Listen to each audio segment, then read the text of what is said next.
The woman who would be king, she ruled Egypt for over 2 decades, brought unprecedented prosperity, and built magnificent monuments that still stand today. Yet, after her death, they tried to erase her from history, chiseling her name from every monument, smashing her statues, and removing her from the king lists. What did this woman do to deserve such hatred? And did their attempt to destroy her memory succeed?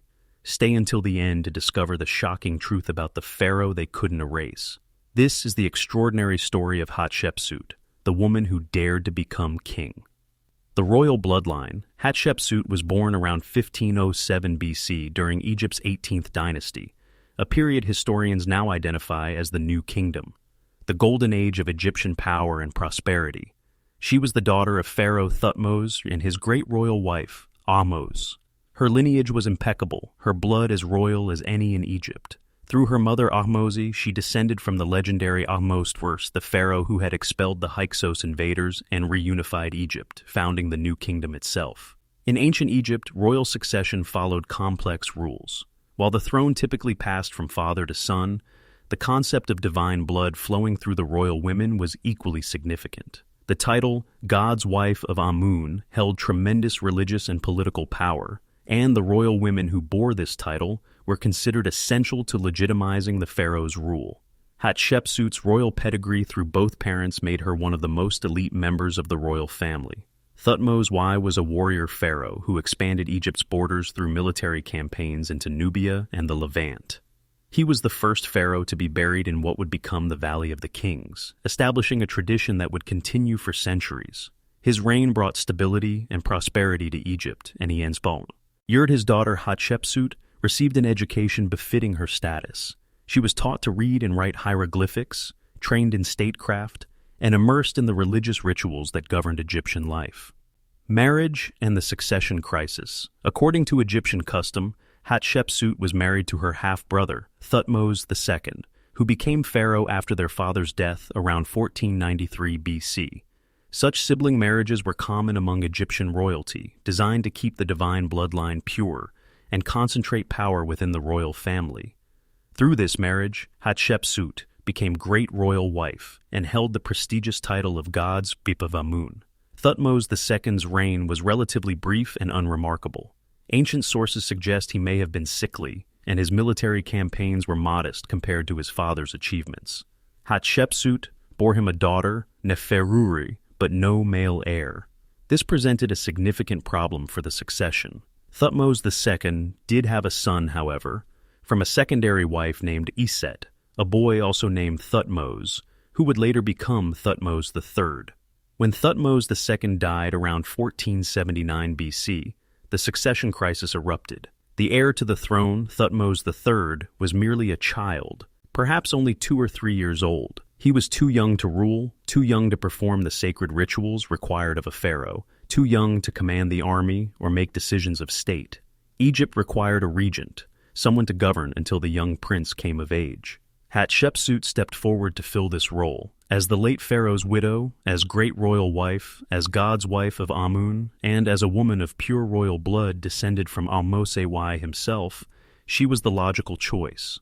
The court accepted her regency, and for the first few years of Thutmose III's reign, Hatshepsut ruled Egypt as regent, making decisions in the young pharaoh's name. The transformation, but Hatshepsut was new, a content to remain merely a regent. Around the 7th year of Thutmose III's reign, something unprecedented occurred. Hatshepsut declared herself not regent, not queen, but pharaoh, the living embodiment of Horus, the divine ruler of Egypt. She claimed full royal titles and began appearing in official inscriptions, not as queen but as king.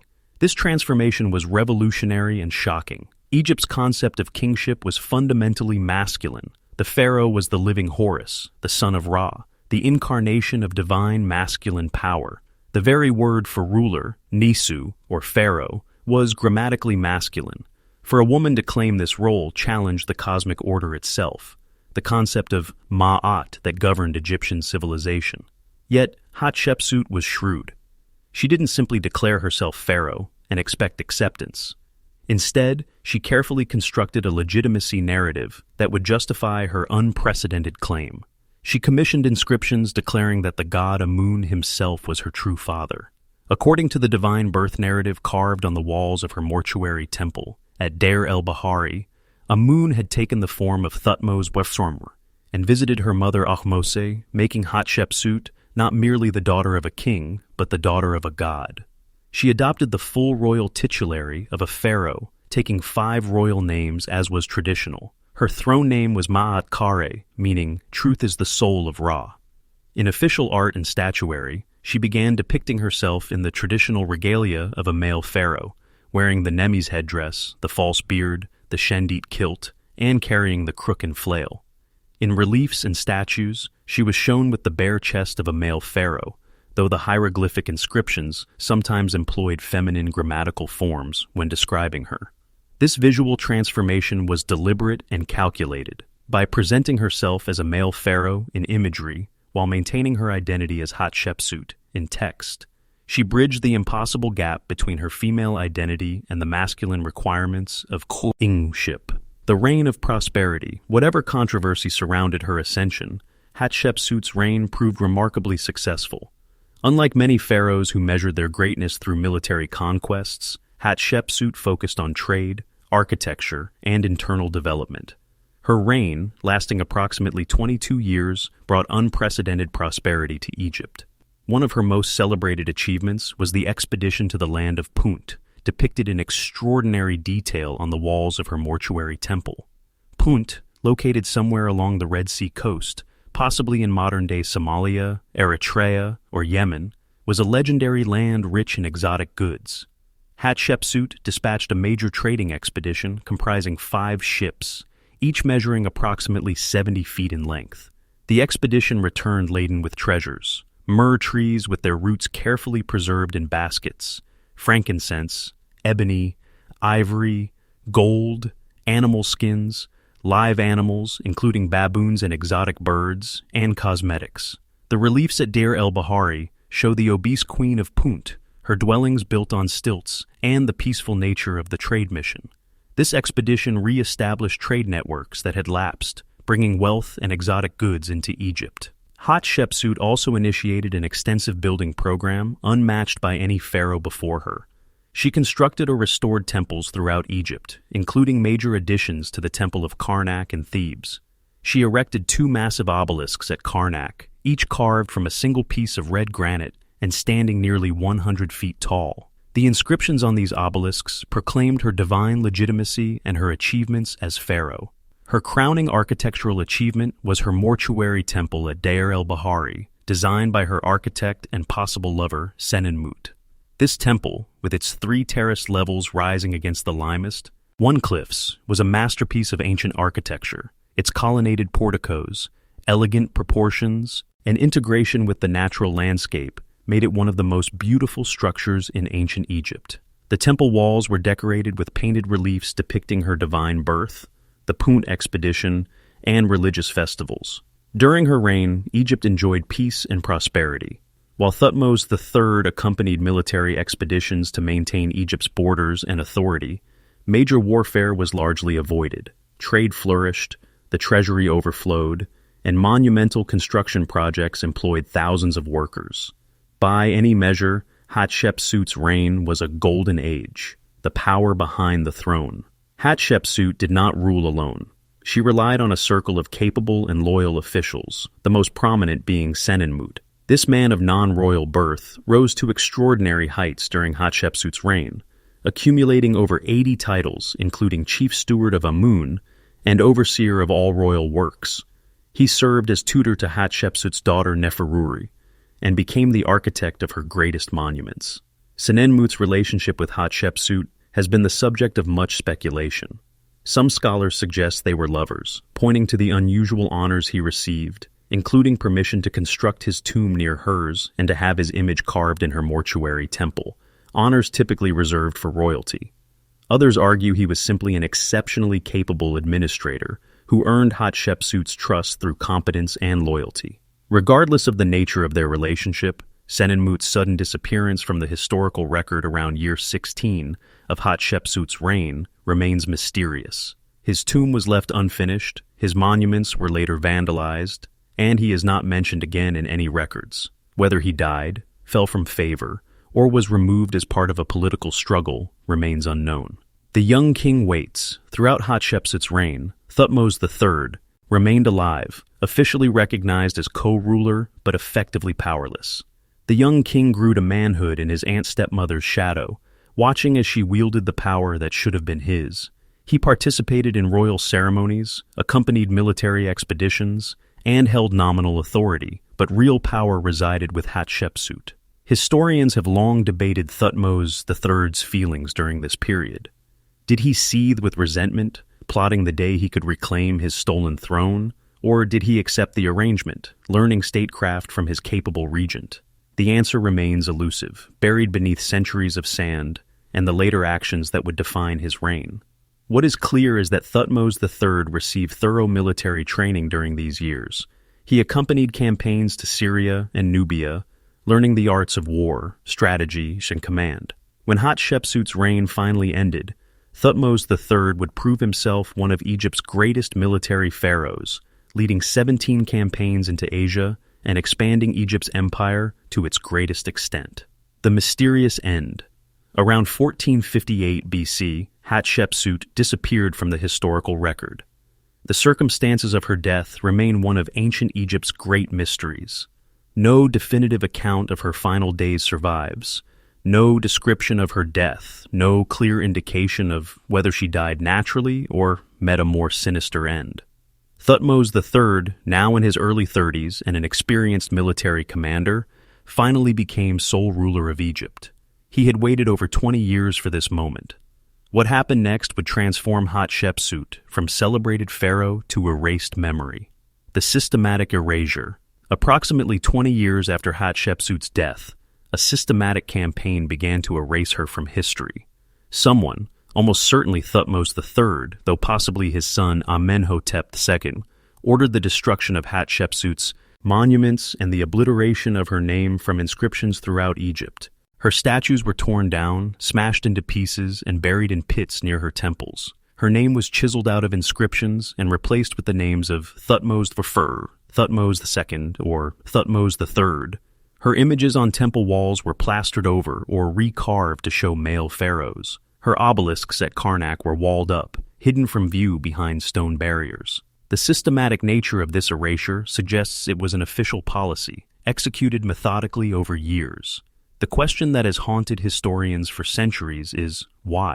Why wait 20 years after her death to begin this destruction? Why go to such extraordinary lengths to erase a pharaoh whose reign had brought prosperity and stability? Several theories have been proposed. The most common suggests that Thutmose III, after consolidating his power and establishing his own military legacy, sought to eliminate the problematic precedent of a female pharaoh. By erasing Hatshepsut from history, he could restore the proper order of succession, making it appear that Thutmose II had been immediately succeeded by Thutmose III with no female interruption.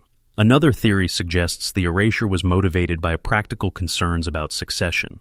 Near the end of his reign, Thutmose III may have worried that Hatshepsut's example could inspire future royal women to seize power, potentially destabilizing the succession he had arranged for his son, Amenhotep II. By eliminating her from the record, he eliminated a dangerous precedent. A third possibility is that the erasure was ideological rather than personal. Hatshepsut's reign as female pharaoh violated Ma'at, the cosmic order that governed Egyptian civilization. Her very existence as king challenged the fundamental principles of Egyptian kingship. The erasure wasn't revenge, but restoration, an attempt to correct a cosmic error and restore the proper order of the universe. The lost mummy. For centuries, Hatshepsut's mummy remained lost. Her magnificent tomb in the Valley of the Kings, designated KV-20, was found nearly empty. Two female mummies discovered in a small tomb, KV-60, in 1903, were initially dismissed as unimportant. One lay in a coffin labeled for Sitre'in, Hatshepsut's wet nurse. The other, a large woman with her left arm positioned in the royal pose across her chest, lay unwrapped on the floor. In 2007, Egyptian archaeologist Zahi Hawass announced that dental evidence had identified the unwrapped mummy from KV-60 as Hatshepsut. A single tooth found in a canopic box inscribed with her name matched a gap in the mummy's jaw. CT scans suggested she had died in her 50s, possibly from bone cancer, and was significantly overweight. DNA analysis has provided additional support for this identification, though some scholars remain skeptical. If this identification is correct, the woman who ruled as king, who commissioned magnificent monuments, who brought prosperity to Egypt, ended her days in pain from cancer, and was eventually dumped unceremoniously on the floor of a minor tomb, stripped of the dignity and honors due a pharaoh. Legacy and rediscovery. For over 3,000 years, Hatshepsut's erasure was largely successful. Her name disappeared from the king lists. Later historians, compiling records of Egypt's rulers, skipped directly from Thutmose II to Thutmose III, eliminating the problematic female pharaoh from the official chronology. The great woman who had ruled Egypt for over 2 decades simply vanished from memory. Her rediscovery began in the 19th century, when European archaeologists started systematically excavating Egyptian sites. The magnificent mortuary temple at Deir el-Bahari, though damaged, still stood. Careful examination of defaced inscriptions revealed the erased name of Hatshepsut. Shattered statues, when pieced together, showed a pharaoh with unusual features. Slowly, painstakingly, archaeologists and scholars reconstructed her story from fragments. The discovery of her temple and the decipherment of the inscriptions revealed the Punt expedition, her building projects, and her claims to divine legitimacy. The systematic nature of her erasure itself told a story. This was no forgotten minor ruler, but a pharaoh so significant that immense effort had been expended to eliminate her memory. Modern scholarship has transformed our understanding of Hatshepsut, once viewed through the lens of later attempts to erase her, as an usurper, a wicked stepmother who stole the throne from her nephew. She is now recognized as one of ancient Egypt's most capable rulers. Her reign brought peace, prosperity, and architectural magnificence. She proved that a woman could successfully fulfill the role of pharaoh, managing complex bureaucracies, conducting trade, overseeing massive construction projects, and maintaining Egypt's position as the dominant power in the ancient world. Yet the question remains, was she truly the most hated female pharaoh? The evidence is complex. During her lifetime, she appears to have commanded respect and loyalty. Her officials supported her rule. The country prospered. The people benefited from peace and prosperity.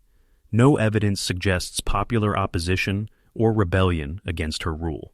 The hatred, if it existed, came later, from those who saw her reign as a violation of cosmic order, a dangerous precedent, an aberration that needed to be erased. Thutmose III, whether motivated by personal resentment or ideological concerns, systematically attempted to remove her from history.